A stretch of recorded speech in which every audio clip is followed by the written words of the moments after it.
আজ আমরা বানাবো কপি ডাঁটা চচ্চড়ি, যেগুলো সবাই ফেলে দেয়। দেখেন ছোট ছোট করে কেটে নিচ্ছি।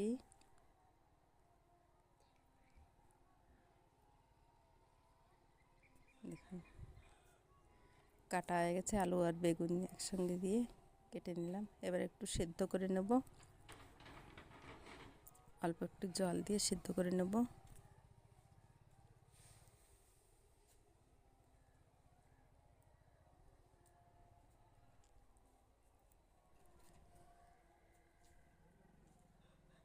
দেখুন সেদ্ধ হয়ে গেছে। এবার কাঁচা লঙ্কা আর সর্ষে আর 2-3 কোয়া রসুন দিয়ে বাটবো।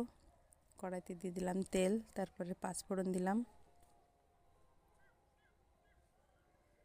এবার সে সেদ্ধ করা ডাঁটাগুলো দিয়ে দেবো ওর ভিতরে।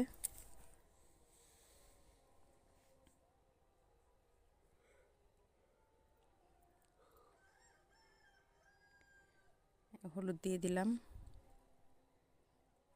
স্বাদ মতন লবণ দিয়ে দেবো।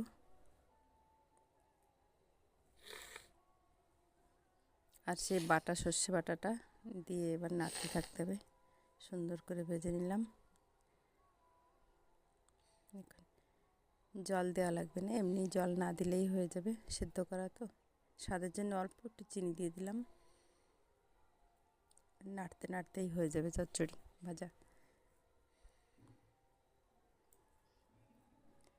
দেখুন কি সুন্দর হয়েছে। দেখুন আমার স্বামীকে দিয়েছি, দেখুন খেয়ে বলছে খুব সুন্দর হয়েছে। দেখুন।